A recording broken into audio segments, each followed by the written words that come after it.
Tune in to Sports 360 with Ahmed Hamad. Bharat और South Africa की cricket टीमों के दरमियान 4 T20 मैचेस की सीरीज के चौथे और आखिरी मैच में भारत ने साउथ अफ्रीका को 135 रन से शिकस्त देकर सीरीज 3-1 से जीत ली और बहुत सारे रिकॉर्ड भारतीय बैट्समैन ने बनाए। सबसे पहले आपको बताएं, highest partnership for the second wicket for India is now between Sanju Samson and Tilak Verma. Yes, they scored 210 unbroken partnership for the second wicket and breaking the record of Sanju Samson and Deepak Hooda, who scored 176 for the second wickets earlier. और साथ साथ जनाब क्या partnership है, and also breaking the partnership for any wicket. Yes, एक भारत के लिए किसी भी विकेट की सबसे बड़ी पार्टनरशिप। इससे पहले ये 190 रन की पार्टनरशिप थी बिटवीन रिंकू सिंह एंड रोहित शर्मा, और अब संजू सैमसन और तिलक वर्मा 210 रन की highest partnership for any wicket for India. जहाँ इस मैच से पहले देखा जाए तो संजू सैमसन और तिलक वर्मा दोनों ने एक सेंचुरी सीरीज में बनाई थी। संजू सैमसन ने डर्बन में, जबकि तिलक वर्मा ने सेंचुरियन में सेंचुरी स्कोर की थी। और आज दोनों ने जोहान्सबर्ग में चौथे और फाइनल मैच में सेंचुरीज स्कोर की, और दोनों की पार्टनरशिप की वजह से 2024 में ये इंडिया की 5वीं बायलैटरल सीरीज विक्ट्री है। और साथ साथ ये साउथ अफ्रीका में T20 इंटरनेशनल में हाईएस्ट टोटल भी है। और इससे पहले 1 महीने और 3 दिन पहले की बात है कि इंडिया ने बांग्लादेश के खिलाफ हाईएस्ट टोटल स्कोर किया था, विच इज़ 297। फर्स्ट मैं कहूँगा कि फुल मेंबर टीम और इंटरनेशनल टीम में तीसरी टीम जिसके 2 बैट्समैनों ने एक ही मैच में सेंचुरीज स्कोर की, and also 4 centuries in the same series as well. South Africa की बात की जाए तो 438 आपको याद होगा अगेंस्ट ऑस्ट्रेलिया, लेकिन ये जो किया है, और इसमें देखें इतनी बड़ी मार्जिन, साउथ अफ्रीका की बिगेस्ट मार्जिन ऑफ डिफीट, जहां they were bowled out for 148 and lost the match by 135 runs. और साउथ अफ्रीका का रिकॉर्ड बायलैटरल सीरीज में बिल्कुल भी अच्छा नहीं है। ऑफ लेट अगर देखा जाए तो they have not won a bilateral T20 international series in more than 2 years। Yes, 2 साल हो चुके हैं since they beat Ireland in August 2022। 2024 की बात की जाए तो Indian dominance in T20 international, yes, they have won 23 out of 25 matches in 2024. They whitewashed Afghanistan and Bangladesh at home and did the same to Sri Lanka in an away series. And in between, their second string side won 4-1 in Zimbabwe. But all that pales in comparison to their unbeaten run to lift the T20 World Cup in June. Or South Africa की winless streak in a bilateral series continues. Yes, this is their 9th bilateral series defeat. 2024 यानी इस साल की बात की जाए तो India have breached the 200 runs mark 9 times, the most by any team in a single year.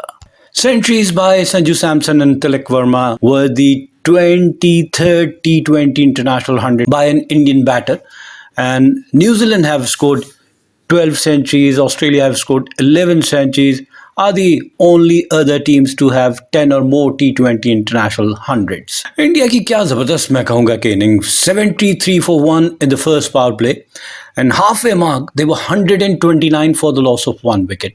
They reached their 200 runs in the 15th over, and 84 more runs they added in the last 6th over.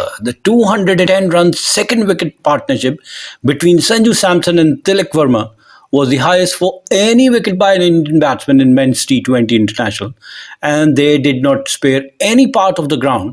Samson's 6 hitting was particularly impressive in the V, which accounted for 4 in total of 9. The other 4 came on the onside, but his wagon wheel was pretty even with 54 offside runs and 55 leg side runs. And this is also the first 200 run stand, highest partnership for any wicket for India in men's T20 international. The previous one was between Rohit Sharma and Rinku Singh, who scored 190 unbeaten run against Afghanistan in 2024. Then Sanju Samson and Deepak Hooda They scored 176 against Ireland in 2022. Sanju Samson and Surya Kumar Yadav scored 173 against Bangladesh in 2024. And Rohit Sharma and KL Rahul scored 165 against Sri Lanka in 2017. Tilak Verma had a clear preference. He hit 74 runs on the leg side, including 8 of his 10 sixes and 46 on the offside. In the end, the direction would not have mattered to South African bowler. Only Marco Jansen conceded at less than 11 runs an over, and everyone else went at an economy rate of 14 runs or more. And word for Pearce celebration, while Samson here hardly raised a fist. He had the dugout all flexing their biceps. And Tilak gave a point to his captain, Surya Kumar Yadav, who is likely to allow him to bat at number 3 for as long as he wants. Okay, the summary of the match: Indian captain Surya Kumar Yadav winning the toss and opted to bat first. Yeah, they bat first and they scored 283 for the loss of just 1 wicket. And in reply, South Africa were bowled out for 148 in 18.2 overs and they lost the match by 135 runs. जी हाँ, Johannesburg में ये series का चौथा और आखिरी match खेला गया जिसमें भारत ने पहले बैटिंग की और इनकी इनिंग का आगाज होता है तो 73 के स्कोर पे। जी हाँ, छठे ओवर की 5वीं बॉल पे इनकी पहली wicket Abhishek Sharma, the opening batsman, out होते हैं after scoring 36 of 18 balls with help of 2 fours and 4 sixes and with a strike rate of 200. He was caught by Henrik Larsson, the wicketkeeper of the bowling of Sipalma. लेकिन यही एक wicket थी और उसके बाद से हमने देखा क्या पार्टनरशिप हुई जनाब, जबरदस्त partnership between Sanju Samson and Tilak Verma, and they took their total to 283 for the loss of 1 wicket. Yes, Sanju Samson scored 109 not out of 56 balls, hitting 6 fours and 9 sixes with a strike rate of 195. Remember, he was dropped on not. Yes, what a costly miss, hitting 9 sixes and 6 fours. But what Tilak Verma has done is scoring back-to-back centuries. जी हाँ, back-to-back centuries from Tilak Verma. जी हाँ, उन्होंने 120 run सिर्फ 47 गेंदों पे 9 चौकों और 10 छक्कों की मदद से 255 के स्ट्राइक रेट के साथ। और इसको अगर मिला लिया जाए बाउंड्रीज को तो 96 run in boundaries out of 120, 96 run for Tilak Varma in boundaries. तो जबरदस्त। और साथ साथ 17 वाइड बॉल भी की साउथ अफ्रीकन बॉलर्स ने। तो overall 14.15 run rate and in their stipulated 20 overs they scored 283 for the loss of 1 wicket. Overall अगर बाउंड्रीज देखी जाए, सबसे पहले छक्कों की बात की जाए तो 23 छक्के, और अगर चौकों की बात की जाए तो 17 चौके। 17 चौकों और 23 छक्कों की मदद से भारत की टीम ने 283 रन बनाए 1 विकेट के नुकसान पे। क्या बॉलिंग बताएं साउथ अफ्रीका की, हर बॉलर एक्सपेंसिव है। मासवाई मार्को जेंसन जिनका 10.50 economy, rest of the bowling देखी जाए तो सबका मोर देन 14 रन पर over. Marco Jansen 4 over 42 runs and no wicket with the economy of 10.50. He was hit for 1 4 and 3 sixes. Jarrell Coetzee, 3 overs for 43 runs and no wicket. 14.33 is his economy. He was hit for 2 fours and 3 sixes. Luthu Sipamma, 4 overs for 58 runs and 1 wicket with economy of 14.50. He was hit for 4 fours and 5 sixes.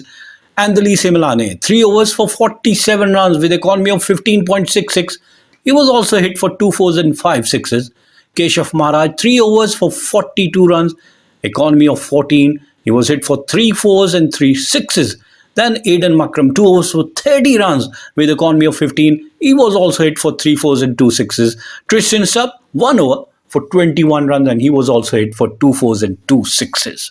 जवाब में south Africa, जिसको 284 run का पहाड़ जैसा हदफ मिला, उसकी पूरी team 18 दौर में 148 रन बना के आउट हो गई। और आगाज अगर आपको दिखाएं तो बिल्कुल भी अच्छा नहीं जनाब। 10 के स्कोर पे 4 खिलाड़ी आउट हो जाते हैं। पहली विकेट पे 1 के स्कोर पे इनिंग की तीसरी बॉल पे रीजा हैंड्रिक्स आउट होते हैं विदाउट स्कोरिंग, और बड़ा अच्छा बॉल इन स्विंग अंदर की जाने आया और right in front of the wicket plumb out हुए। 2 गेंदें खेली, अर्शदीप सिंह ने इनको आउट किया।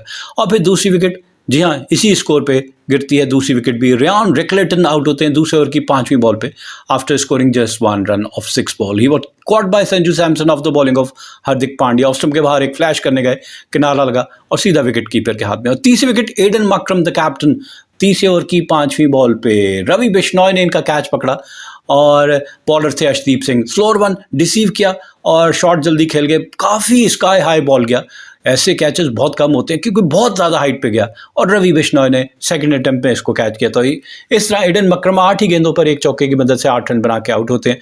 और फिर चौथी विकेट हेनरिक क्लासन तीसरे ओवर की आखिरी बॉल पे, इनको भी लेग बिफोर कर दिया और बहुत अच्छे इन स्विंग कर रहे थे अर्शदीप सिंह, तो ये पहली बॉल पे ही लेग बिफोर।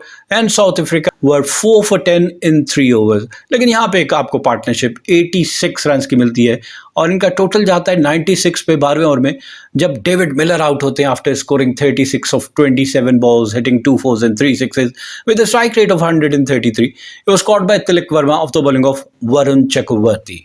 और फिर बैक टू बैक दूसरी विकेट भी, जहाँ छठी विकेट भी गिरती है, ट्रिस्टियन स्टब आउट होते हैं 13वें ओवर की पहली बॉल पे और इन्होंने 43 रन बनाए 29 गेंदों पे, 3 चौकों और 2 छक्कों की मदद से 148 इनका strike rate. It was leg before by Ravi Bishnoi. 7वीं विकेट 105 के स्कोर पे एंडली सिमलाने 14वें ओवर की दूसरी बॉल पे आउट होते हैं after scoring just 2 run, caught by Ravi Bishnoi of the bowling of Varun Chakravarthy. और 8वीं विकेट 131 के स्कोर पे जेरोल्ड गोट्से आउट होते हैं after scoring 12 run. He was caught by Sanju Samson of the bowling of Patel. और 9वीं विकेट 141 के स्कोर पे केशव महाराज आउट होते हैं 6 रन बनाए, caught by Tilak Varma of the bowling of Patel. और 10वीं और आखिरी विकेट 148 के स्कोर पे 19वें ओवर की दूसरी बॉल पे लुथु सिपामा आउट होते हैं, सिर्फ 3 रन बनाए, caught by Patel of the bowling of Ramandeep Singh. तो इस तरह इनकी पूरी टीम 18 ओवर में 8.07 के औसत से 148 रन बना के आउट हो जाती है। इनके इनिंग में नंबर ऑफ बाउंड्रीज देखी जाए तो छक्कों की बात की जाए तो 9 छक्के इनकी बैट्समैन ने लगाए, और फिर इसी तरह चौकों की बात की जाए तो 9 ही चौके इनके बैट्समैन लगा सके। 9 चौके और 9 छक्के 9 होने के बराबर है, जहाँ अगर 284 रन आपने चेज करने हैं। बॉलिंग देखी जाए भारत की तो तमाम बॉलर इकोनॉमिकल रहेंगे। अर्शदीप सिंह 3 ओवर में 20 रन दिए और 3 विकेट हासिल की, 6.66 इकोनॉमी। हार्दिक पांड्या 3 ओवर में 1 विकेट 8 रन दिए और 1 विकेट हासिल की, 2.66 इकोनॉमी। रमनदीप सिंह 3.2 ओवर में 42 रन दिए 1 विकेट हासिल की और इनकी बॉलिंग पे 12.60 इनकी इकॉनमी, 3 चौके और 2 छक्के लगे। फिर वरुण चक्रवर्ती 4 ओवर में 42 रन दिए 2 विकेट हासिल की, 10.50 इनकी इकॉनमी, 2 चौके और 4 छक्के इनकी बॉलिंग पे लगे। रवि बिश्नॉय 3 ओवर में 28 रन दिए 1 विकेट हासिल की, 3 छक्के इनकी बॉलिंग पे लगे। और अक्षर पटेल ने 2 ओवर में 6 रन दिए और 2 विकेट हासिल की, 3 इनकी इकॉनमी रही। इनिंग की पेस देखी जाए तो जबरदस्त आपको कंपैरिजन नजर आएगा। भारत ने पहले 6 ओवर में 73 रन बनाए 1 विकेट के नुकसान पे। साउथ अफ्रीका ने पहले 6 ओवर में 30 रन बनाए और 4 विकेटें उनकी गिर गई। भारत ने पहले 50 रन 25 गेंदों पे 4.1 ओवर में। संजू सैमसन ने 27 और अभिषेक शर्मा ने 16 रन बनाए इन पहले 50 रन में, जबकि साउथ अफ्रीका ने पहले 50 रन जो हैं वो 9वें ओवर की तीसरी बॉल पे किए। 51 बॉलों पे, कहाँ एक टीम सिर्फ और सिर्फ 25 बॉलों पे कर रही है, दूसरी टीम 51, ऑलमोस्ट डबल, बहुत ज़्यादा लेट हो गए। फिर इसके बाद अगर देखा जाए तो भारत की जानिब से 100 रन 8.3 ओवर में, जबकि साउथ अफ्रीका ने 100 रन 13 ओवर में जाके मुकम्मल किए, बहुत लेट साउथ अफ्रीका ने। संजू सैमसन ने अपनी निफ सेंचुरी 28 गेंदों पे 5 चौकों और 3 छक्कों की मदद से मुकम्मल की। दूसरी विकेट की पार्टनरशिप 50 रन 23 गेंदों पे, संजू सैमसन ने 31 और तिलक वर्मा ने 21 रन बनाए। भारत ने 150 रन 11.4 ओवर में, यानी सिर्फ 70 गेंदों पे मुकम्मल किए। और फिर दूसरी विकेट की पार्टनरशिप में 100 रन 40 गेंदों पे, संजू सैमसन ने 51 और तिलक वर्मा ने 48 रन बनाए। तिलक वर्मा ने 50 रन 22 गेंदों पे 4 चौकों और 5 छक्कों की मदद से मुकम्मल किए।